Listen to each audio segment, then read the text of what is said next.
Hi friends, welcome to Jo's kitchen. நீங்கள் இன்னும் நம்ம ஜோஸ் கிச்சன் சேனலை சப்ஸ்கிரைப் பண்ணலையா? சட்டுன்னு சப்ஸ்கிரைப் பண்ணிவிட்டு லைக் பட்டனையும் ஹை பட்டனையும் தட்டி விட்டுட்டு வாங்க வீடியோக்குள்ளார போகலாம். 60 வயசுக்கு அப்புறமா உடல் நலம் அப்படிங்கிறது ரொம்ப முக்கியமானது. ஆனால் நம்மள பலரும் இது தெரியாமல் சில சின்ன சின்ன தவறுகளை செஞ்சிட்டு இருக்கோம்.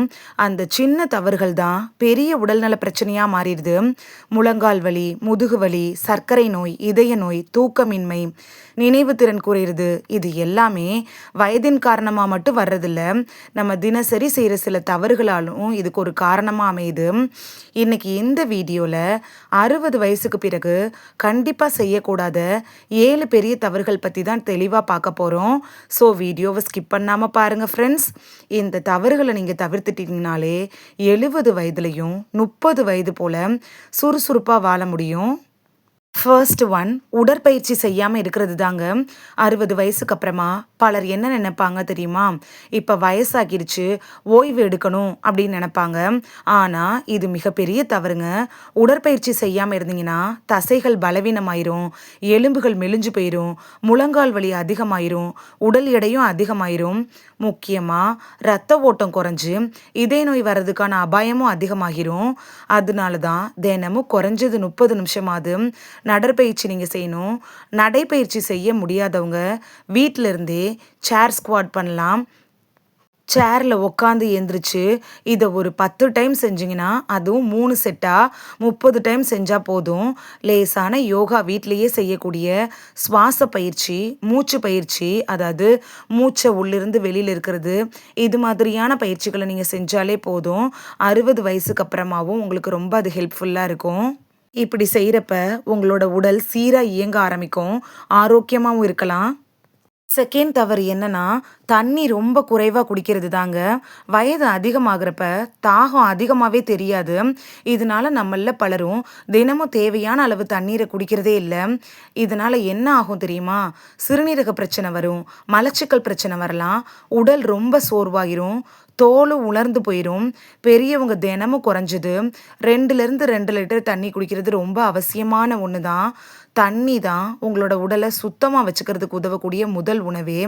நீங்கள் தண்ணிங்கிறது ரொம்ப உங்களுக்கு முக்கியம். நீங்கள் தண்ணி கட்டாயம் குடிக்கணும், இல்லைன்னா அதுவே பெரிய ஆபத்தை உண்டாக்கிரும். 3வது தவறு என்னன்னா, அதிகமாக மருந்துகள் சாப்பிட்றது, அதாவது மருந்து மாத்திரை சாப்பிட்றது. சிலர் என்ன செய்கிறாங்க தெரியுமா? சின்ன வலி, அதாவது தலைவலி வந்தால் கூட உடனே மருந்து தான் போடுறாங்க. அதுக்கு ஒரு கசாயம் வச்சு குடிப்போம் அப்படிலாம் இல்லை. தொட்டதுக்கும் மருந்து மாத்திரைன்னு நிறைய சாப்பிட்றாங்க. அதுவும் வயசான காலத்தில் எல்லாத்துக்குமே மருந்து சாப்பிட்றதே அவங்களுக்கு வேலையாக இருக்குது. தலைவலினா கூட மாத்திரை, முழங்கால் வலினா மாத்திரை, சளி பிடிச்சா மாத்திரை, காய்ச்சல் அடித்தாலும் மாத்திரை, இப்படி அடிக்கடி மருந்து மாத்திரை சாப்பிட்டா கல்லீரல் பாதிப்பு ஏற்படும் அப்படிங்கிற கவலை கூட அவங்கள்ட்ட இல்லைங்க. சிறுநீரக பாதிப்பு கூட வந்துடும், வயிற்றில் பிரச்சனை வரும்.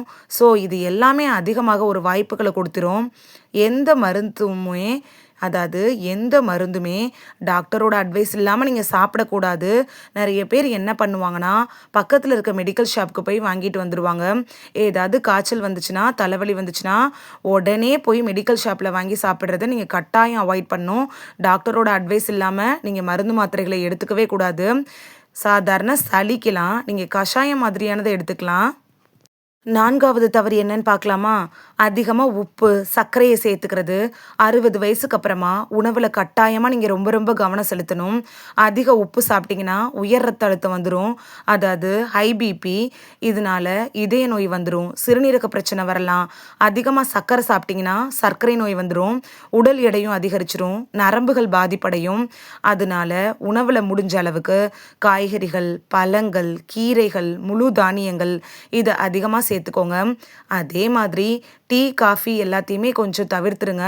அது ஒரு நாளைக்கு 1 கப் டீ அந்த மாதிரி வச்சுக்கோங்க. முடிஞ்ச அளவு மூலிகை டீ குடிங்க. ஏலக்காய் டீ, இஞ்சி டீ, துளசி டீ, இது மாதிரி டீயில் போட்டு குடிக்கலாம். முடிஞ்ச அளவு சர்க்கரையையும் சால்ட்டையும் தவிர்த்துட்டிங்கன்னா ஆரோக்கியமாக இருக்கலாம். இது எல்லாமே நீங்கள் தெரியாமல் செய்யக்கூடிய தவறு தான். இனிமேல் இந்த தவறை செய்யாதீங்க. இதனால உங்கள் உடலுக்கு மிகப்பெரிய பாதிப்பு ஏற்படுறதுக்கான வாய்ப்புகள் அதிகம். 5வது பார்க்கக்கூடிய தவறு என்னன்னா, தூக்கத்த புறக்கணிக்கிறது தான்.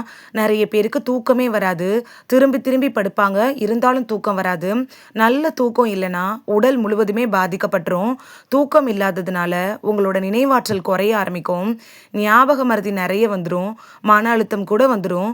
தூக்கமின்மை வந்துச்சுன்னா, இதய நோய் அபாயம் கூட ஏற்படுறதுக்கான வாய்ப்புகள் அதிகம். உடல் சோர்வா இருக்கும். ஒரு நாளைக்கு 60 வயசுக்கு மேல இருக்கிறவங்க 7 மணி நேரம் தூங்குறது ரொம்ப அவசியமான ஒன்றா இருக்குது. 7லேருந்து 8 மணி நேரம் தாராளமா நீங்க தூங்கலாம். இப்படி தூங்குறதுக்கு முன்னாடி நீங்க மொபைல பயன்படுத்தவே கூடாது. அது மாதிரி காஃபி, டீலாம் உங்களுக்கு குடிக்கக்கூடாது. அப்படி குடிச்சீங்கன்னா தூக்கம் வர்றதுக்கு கொஞ்சம் கஷ்டப்படுவீங்க. தூங்குறதுக்கு முன்னாடி 1 கப் மஞ்சள் பால் நீங்க குடிக்கிறப்ப ஆழ்ந்த தூக்கம் வரும். அதே மாதிரி சிலருக்கு இரவுல அடிக்கடி சிறுநீர் வரக்கூடிய பிரச்சனை இருக்கும். நீங்க நைட்டு தூங்குறதுக்கு 1 மணி நேரத்துக்கு முன்னாடியே தண்ணி குடிச்சிருங்க. நீங்க லேட்டா தண்ணி குடிச்சீங்கன்னா தான் இது மாதிரியான பிரச்சனைகள்லாம் வர ஆரம்பிக்கும். 6வது தவறு என்னன்னு பார்த்துடலாமா? மிகப்பெரிய ஒரு தவறா இருக்கிறது, தனிமையில இருக்கிறது தான்.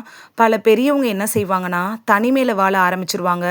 அப்படி இருக்கிறது அவங்களோட உடல் ஆரோக்கியத்தையும், மன ஆரோக்கியத்துக்கும் நல்லதே கிடையாது. தனிமையில இருக்கிறது மன அழுத்தத்தை ஏற்படுத்திடும். மனசோர்வு வரும். நினைவு திறன் குறையிறதுக்கான வாய்ப்புகள் அதிகம். அதனால எப்பயுமே தனிமையில இருக்கக்கூடாது. நெறைய பேர் என்ன பண்ணுவாங்கன்னா, கப்பல்ல இருப்பாங்க. ஹஸ்பண்ட் அண்ட் ஒய்ஃப் இருப்பாங்க. யாராவது ஒருத்தர் வந்து இல்லாம இருப்பாங்கல்லன்னா, அப்பல்லாம் வந்து ரொம்ப தனிமையில இருப்பாங்க. ஏன்னா, பிள்ளைகள்லாம் வெளி இடங்கள்ல, அப்படி இல்லன்னா வெளி மாநிலங்கள்ல, வெளிநாட்ல இருப்பாங்க. பெற்றோர்கள் ஒரு இடத்துலயும், பிள்ளைங்க வெளியூர்லயும் இருக்கிறதுனால, ரொம்ப தனிமையிலேயே அவங்க இருக்கிற மாரி ஃபீல் பண்ணுவாங்க. மன அழுத்தம் அதிகமாகும். இதனால பக்கத்துல இருக்கிறவங்க கூட, நீங்க உங்களோட நண்பர்கள், பக்கத்துல இருக்கிற உற்றார் உறவினர்கள் கூட நேரம் செலவிட்டீங்கன்னா, இந்த பாதிப்புலேருந்து நீங்க வெளிவர முடியும். அப்படி இல்லன்னா, நடைப்பயிற்சி செய்யுங்க. உங்களுக்கு புடிச்சமான ஏதாவது ஒரு செயல்கள செய்யுங்க. இயற்கைய நேசிங்க.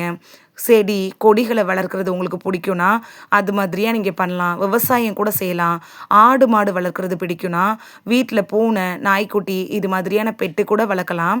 நெறைய பேர் வீட்ல என்ன பண்ணுவாங்கன்னா, குழந்தைங்க வந்து வெளியூர்ல இருப்பாங்க. பெற்றோர்கள் வேற இடத்துல இருப்பாங்க. அவங்க அதனால தனிமைப்படுத்தப்படுறாங்க. இந்த தனிமைய நீங்க போக்குறதுக்கு, நான் சொன்ன இந்த விஷயங்கள செய்றப்ப, தனிமையிலிருந்து முழுமையா வெளிவர முடியும். 7வது தவறு, மருத்துவ பரிசோதனை செய்யாம இருக்கிறது. பலரும் டாக்டர பார்க்கறதுக்கு ரொம்ப பயப்படுவாங்க. டாக்டர்ட்ட போனா, அவர் ஏதாவது ஒண்ணு செக் பண்ணிட்டு, இந்த வியாதின்னு சொல்லிருவாரோ! அப்படின்னு பயந்துகிட்டே நெறைய பேர் ஹாஸ்பிட்டலுக்கே போகாம இருக்கிறாங்க. எதுவும் இல்ல அப்படின்னு நெனச்சு பரிசோதனை செய்யாம இருக்கிறது தவறான ஒண்ணுங்க. 60 வயசுக்கு அப்புறமா வருடத்துக்கு ஒரு முறையாவது பரிசோதனை செய்யணும். அதிகமா ரத்த அழுத்தத்த செக் பண்ணணும். சர்க்கரை அளவு எவ்வளோ இருக்கு அப்படின்னு செக் பண்ணிக்கணும். கொலஸ்ட்ரால் எவ்வளோ இருக்கு அப்படின்னு நீங்க தெரிஞ்சுக்கணும். இதய பரிசோதனை செஞ்சுக்கிறதும் ரொம்ப நல்லது. இந்த மாதிரியான விஷயங்களெல்லாம் ஆரம்பத்திலே கண்டுபிடிச்சிட்டா, பல நோய்களை எளிதா கட்டுப்படுத்திரலாம். அதனால தான் சொல்றேன். மெடிக்கல் செக்கப்ப வருஷத்துக்கு ஒரு முறையாவது நீங்க கண்டிப்பா செய்யணும். ஃபுல் பாடி செக்கப் எடுத்துக்கிறதுக்கு கூட ரொம்ப நல்லது 60 வயசுக்கு மேற்பட்டவங்களுக்கு. 60 வயதுங்கிறது வாழ்க்கையோட முடிவல்ல. அது ஒரு புதிய வாழ்க்கையோட தொடக்கம். இந்த 7 தவறுகள நீங்க தவிர்த்தீங்கனாலே, ஆரோக்கியமாவும், சுறுசுறுப்பாவும், மகிழ்ச்சியாவும் ரொம்ப காலம் வாழ முடியும். இந்த வீடியோல 60 வயதுக்கு அப்புறமா கட்டாயம் செய்யக்கூடிய அந்த 7 தவறுகள் என்னென்ன அப்படின்னு தான் பார்த்தோம். இது உங்களுக்கு ரொம்ப யூஸ்ஃபுல்லா இருந்திருக்கும் அப்படின்னு நம்புறேன். இந்த வீடியோ உங்களுக்கு பிடிச்சிருந்துச்சுன்னா, லைக் பட்டனையும், ஹை பட்டனையும் தட்டி விடுங்க. இது உங்க ஃப்ரெண்ட்ஸுக்கு பயன்படணும் அப்படின்னு நினைச்சீங்கன்னா, ஷேர் பண்ணி விடுங்க. நெறைய பேரு சப்ஸ்கிரைப் பண்ணாம பார்க்குறீங்க ஃப்ரெண்ட்ஸ். நீங்களும் சப்ஸ்கிரைப் பண்ணிட்டு பார்த்தா நமக்கு பவர் கிடைக்கும். நீங்க சப்ஸ்கிரைப் பண்ணிட்டு பார்க்குறது, இது மாதிரியான வீடியோக்கள் தொடர்ந்து போடுறதுக்கு எங்கள மோட்டிவேட் செய்ற விதமா அமையும் ஃப்ரெண்ட்ஸ். சப்ஸ்கிரைப் பண்றதோட மட்டும் இல்லாம, பக்கத்துல இருக்க பெல் ஐகான கிளிக் பண்ணி, ஆளுங்கிற ஆப்ஷன கிளிக் பண்ணி வச்சுட்டீங்கன்னா, நாங்க வீடியோ போட்ட உடனே நோட்டிஃபிகேஷன் உங்க செல்ஃபோன வந்தடையும். நாளைக்கு வேறொரு ஆரோக்கியமான பதிவுல சந்திக்கலாம். Thank you. பாய்.